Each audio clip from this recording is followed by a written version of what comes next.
Hola a todos, bienvenidos a nuestro canal con Penny, que es mi tesorito, y yo soy Mary y hoy os traigo un libro que tenía muchas ganas de leerme y de traer, que es Los Testamentos de Margaret Atwood, que es cierto que salió hace ya un tiempecito, pero es que estaba esperando a que saliese en tapa blanda y luego sinceramente me olvidé. Y claro, y luego lo compré y ya me lo he leído. Se trata de un libro de ciencia ficción distópica por esta escritora canadiense que a sus 82 años sigue publicando, y este en concreto sigue a uno de sus bestsellers más impresionantes, que es El cuento de la criada, que fue escrito en 1985, y lo que sucede en este libro es 15 años después de lo que pasó en el primero. Este en concreto se publicó en 2018 y en España está siendo publicado por la editorial Salamandra con 512 páginas para ser exactos. Tengo que deciros que si aún no os habéis leído este libro, no os penséis que es la continuación de la serie de HBO de Handmaid's Tale, porque no lo es. O sea, los personajes que salen en estos libros, primero que son 15 años más tarde, es decir, tendrían que hacer un salto temporal en la serie para llegar allí, pero sí que es cierto que hay muchos elementos que aparecen en esta novela que se han visto en la serie. Por lo que no sé qué es primero, si la serie o el libro, porque de hecho Margaret Atwood en la primera y en la tercera temporada estuvo ayudando como guionista, o sea, no hizo ella los guiones, pero sí que asesoraba. En la segunda temporada era una productora asesora y eso ayuda en que no hay excesivas diferencias entre la serie y el libro, en el sentido de que son bastante coherentes el uno con el otro, si bien hay algunas cosas que no se han implementado en la serie y al revés, en la serie aparecen cosas que no han salido en los libros, pero sí que hay una buena simbiosis que hace que El cuento de la criada, por lo menos para mí, siga siendo una buena serie a pesar de que ya lleva sus temporadas. Hay que decir también que el estilo narrativo es muy diferente de este segundo libro del primero, ya que el primero estaba escrito en primera persona por la protagonista, que era una criada, y que debido a la falta de actividad en su vida y de que realmente no podía hacer nada y la mayor parte del día tenía que estar encerrada en su habitación, su mente había dejado de funcionar correctamente y no podía controlar exactamente el paso del tiempo, y eso hacía que, al ser sus propias reflexiones, que pasase de un pensamiento a otro y que estuviese explicando algo que le pasase por la cabeza en ese momento para luego referirse a algo que le había pasado ese mismo día o el anterior, y a la vez tener un recuerdo de golpe de algo de su vida pre-Gillette cuando era una mujer libre. Y de hecho, en este primer libro la narración era en realidad grabaciones de voz que la protagonista de Fred, ya que no conocemos en ningún momento su nombre real, únicamente el que le es dado como criada, estaba haciendo mientras esperaba en un piso franco de Mayday a que le ayudasen a escapar a Canadá, pero se termina el libro sin que sepamos si realmente ha conseguido escapar. Tengo una reseña de este libro, bueno, que son 2 vídeos en realidad, y que seguramente lo que haré es hacer un único vídeo quitando silencios y quitando pues cosas que antes salían en mis vídeos porque no podía editar, y de hecho en ese sentido se ha estropeado el vídeo de Dune. YouTube no me quiere, ya os lo digo así. Es interesante también saber que en este libro, al final de todo, hay una entrevista con Margaret Atwood en la que explica cómo se le ocurrió toda esta idea de Gillette, y lo impactante es que muchas de las ideas que a nosotros nos pueden parecer muy locas los sacó de titulares de los diarios, porque en esos momentos ni siquiera existía internet, y los tiene recogidos y están en una caja en la Biblioteca Nacional de Canadá, lo cual es genial. Y sin duda es muy interesante leer esta entrevista y ver los titulares y cómo el cerebro de Margaret Atwood funciona, ya que siempre sus libros suelen tener un toque feminista muy acentuado, porque ella, claro, ha vivido muchísimo y ha tenido que luchar muchísimo. En el primer libro hay además un epílogo metaficcional en el que vemos una conferencia de una asociación internacional de historia que está celebrando una conferencia en 2195, o sea, 200 años más tarde de lo que sucede en el primer libro, y que está intentando reconstruir y estudiar el periodo Gillette, y que precisamente han encontrado las cintas que había grabado la protagonista del primer libro en ese momento. En cambio, en este segundo libro el estilo narrativo es muy diferente, o sea, los pensamientos están completamente estructurados, es un estilo narrativo mucho más tradicional y tiene todo el sentido del mundo y es coherente porque así como la protagonista del primer libro estaba completamente descolocada y no sabía dónde estaba, los tres personajes femeninos que protagonizan este libro saben dónde están. Y entonces no tendría ningún sentido mantener ese estilo narrativo y la verdad es que le da mucho dinamismo, lo hace muy interesante y hace que sea más accesible, ya que el primer libro era más difícil de leer precisamente por eso. Asimismo, este libro, como en el anterior, tiene un epílogo metaficcional en el que se ha celebrado otro simposio de la asociación en cuestión 2 años más tarde, en 2197, porque ha encontrado precisamente las entrevistas y el diario que forman este libro y de hecho al final del simposio dan este libro editado y es tal y como lo tenemos nosotros, puesto que en este libro al final de todo hay unas preguntas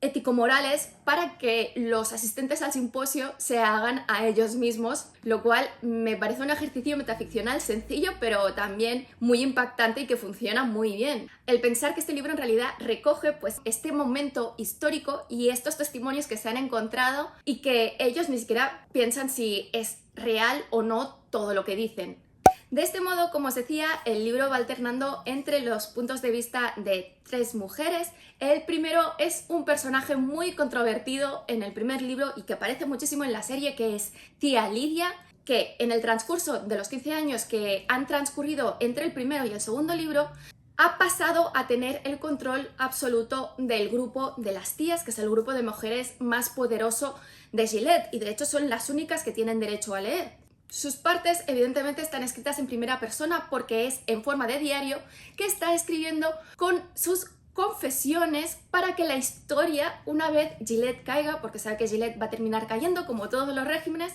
pues exista también su versión de los hechos. La siguiente mujer es Agnes, que es una joven que en el momento de los hechos tiene unos 25 años y que se refiere el libro a ella como testimonio 269A y explica su infancia en Gillette. Y la tercera mujer es Daisy, que es una adolescente de 15 a 16 años y que se refieren a ella como testimonio 269B, que vive en Toronto, Canadá, y que al inicio de su historia descubre que en realidad ella nació en Gillette. El testimonio de estas 3 mujeres, con un trasfondo tan diferente a la protagonista del primer libro, permite ahondar y profundizar en la información que teníamos de Gillette y en la perspectiva de las mujeres en los diferentes puntos de la sociedad de Gillette, y este punto de vista hace que se nos amplíe todo el conocimiento y también le permite a Margaret Atwood dar información que no podía dar en el primer libro porque solamente era desde el punto de vista de la criada. Y la verdad es que todo esto sirve para 2 elementos que a mí me parecen muy interesantes.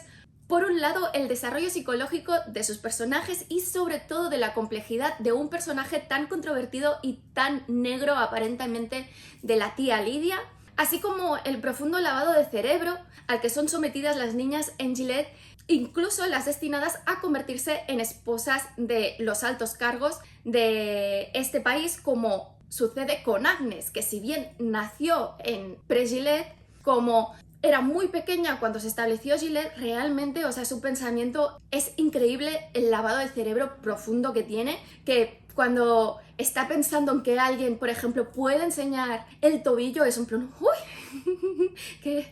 ¡Qué descocada! Y la verdad es que tiene este tipo de pensamiento que está genial, sobre todo en contraposición con Daisy, que se ha criado en Canadá y que, por supuesto, es una adolescente como hemos sido cualquiera de nosotras y que por lo tanto contrasta muchísimo. Dado que es difícil ir explicando, he pensado que es mejor si os explico un poco de lo que sucede a cada una de las protagonistas, sin grandes spoilers, sin explicar los giros, sin explicar el final. En algunos me quedo un poco corta del primer tercio, en otras me paso un poco, pero sin llegar a los grandes giros. Pero creo que es que si no, nos puedo dar una imagen completa de cómo es este libro. El primer personaje, que como os digo, a mí me parece el más interesante precisamente por la imagen de tía Lidia que se ha dado tanto en el primer libro como en la serie. Y de hecho, no sé si a vosotros os pasará, pero yo cuando estaba viendo la serie, cuando Defred tira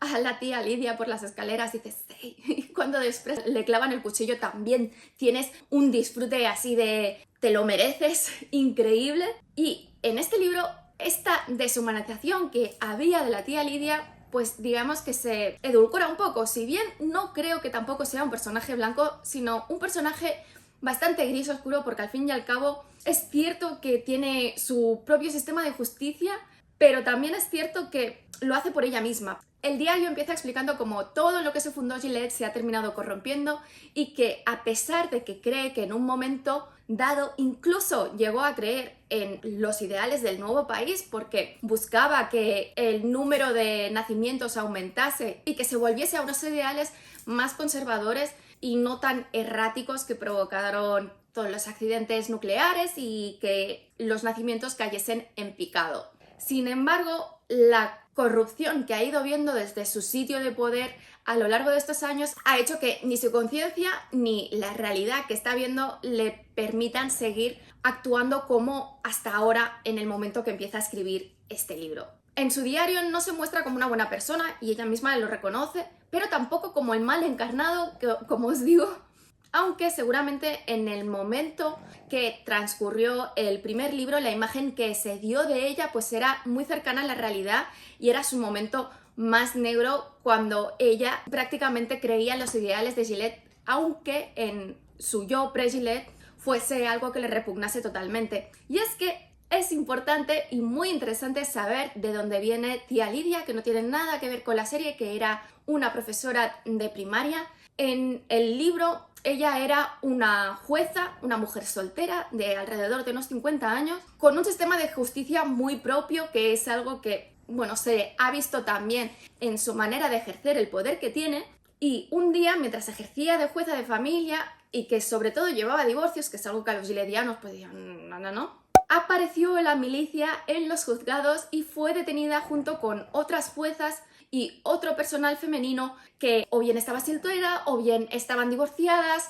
o bien pues habían tenido relaciones sin estar casados, que claro, somos la mayoría de las mujeres y de los hombres, ¿no?, que tenemos relaciones sexuales y amorosas sin estar casados. Las cosas no funcionan como funcionaban antes. Y después de ser detenidas son llevadas a un estadio donde son encerradas como si estuviesen en prisión, sin darles prácticamente comida, sin darles nada para poder limpiarse, completamente hacinadas y divididas según las profesiones. Lidia en concreto está no solamente con las juezas, sino también con el personal de los tribunales femenino y también con abogadas, o sea, todo lo que tenga que ver con el sistema de justicia. Enseguida, desde que llegan, cada X tiempo aparece la milicia y se lleva a unas cuantas de ellas sin siquiera despertar a los demás, sino que se iban a dormir y cuando abrían los ojos la persona con la que estaban durmiendo al lado había desaparecido y al cabo de unos días empiezan a haber ejecuciones que hacen salir a varias decenas de mujeres que son ejecutadas por soldados de la milicia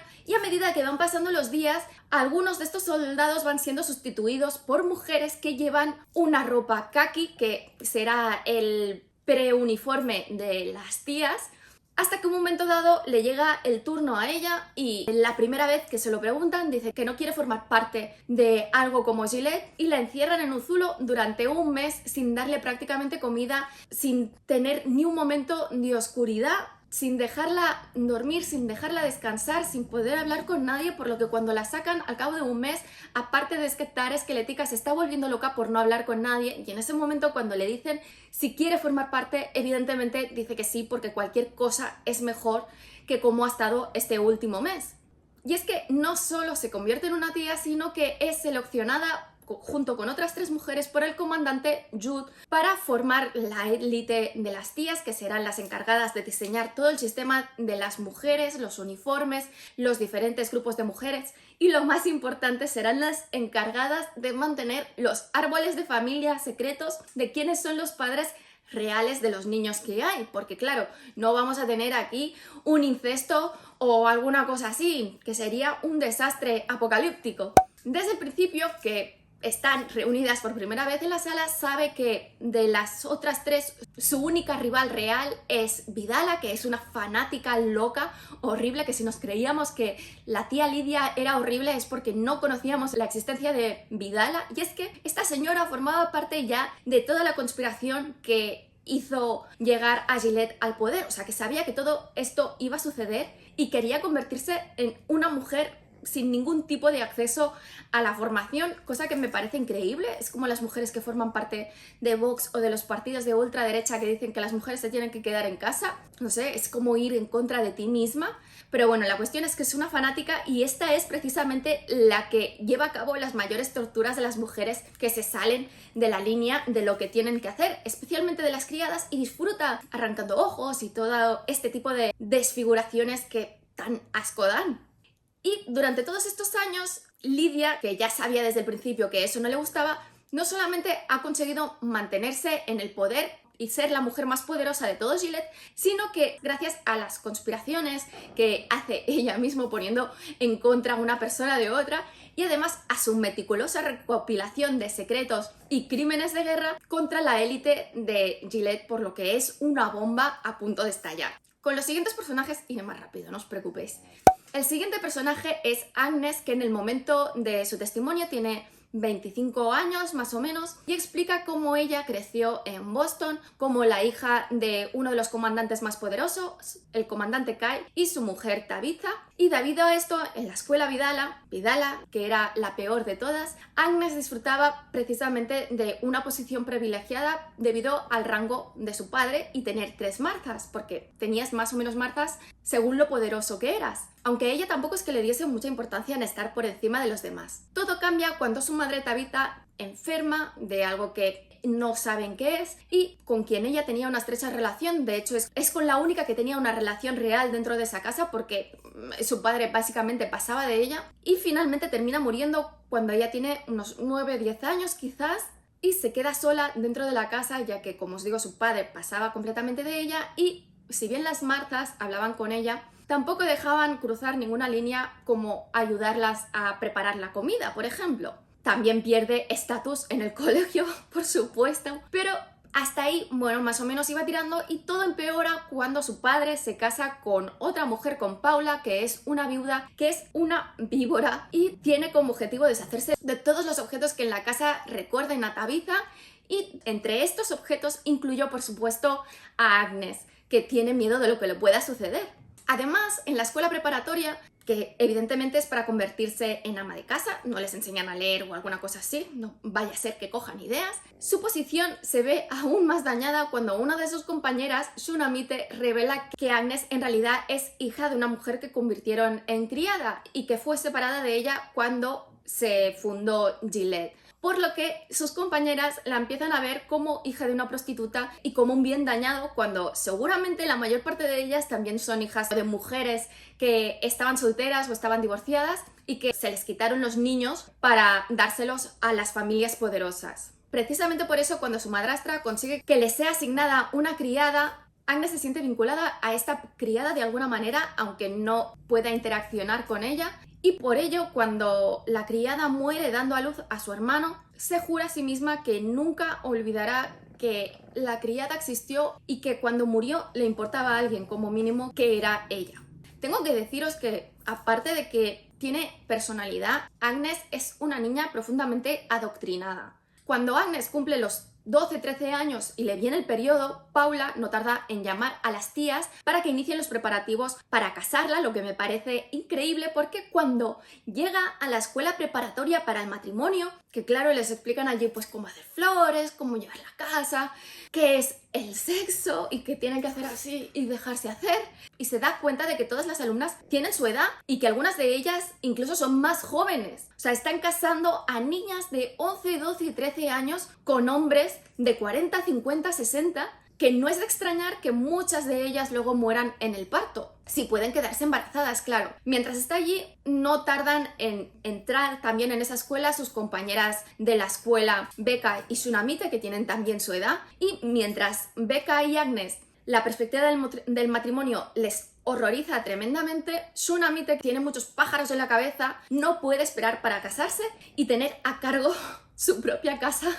y no depender de nadie, por lo cual es que dependerás de tu marido, tú no eres nadie. Y finalmente, el tercer personaje, la tercera mujer, bueno, adolescente, es Daisy, y se trata de una chica adolescente de 15-16 años que vive en Toronto con sus padres adoptivos, Neil y Melanie, que tienen una tienda de ropa de segunda mano mientras ella asiste a un colegio privado. A pesar de que Canadá oficialmente no ayuda a los refugiados, al contrario que en la serie, y ello es por temor a las represalias, puesto que Gillette sigue teniendo un ejército potente. En sus escuelas se estudia el régimen de Gillette como algo terrible a partir de la información que sale al exterior, especialmente el caso de bebé Nicole, que es el caso icónico de un bebé que su madre consiguió llevar a Canadá y liberarlo de Gillette, y que se utiliza por ambos bandos como la imagen de su lucha, o sea, Gillette como el bebé robado y en Canadá por May Day como la liberación de las mujeres de Gillette. Y precisamente por todo esto, su disgusto hacia Gillette y todo lo que representa es patente, y por ello no entiende por qué su madre acepta siempre los panfletos que las Pale Girls llevan a su tienda. Y las Pale Girls, que se podría traducir como las chicas perlas, supongo que se habrá traducido así, son aprendices de tías que hacen una temporada de misioneras y tienen que captar por lo menos a una niña o una chica con sus trípticos y sacarlas muchas veces de la calle para llevarlas a Gillette. Por supuesto, no les dicen la verdad porque, sobre todo las niñas que están viviendo en la calle, muchas de ellas ya no son vírgenes y por tanto cuando lleguen a Gillette serán convertidas en criadas, o sea que serán prostituidas y violadas cada mes.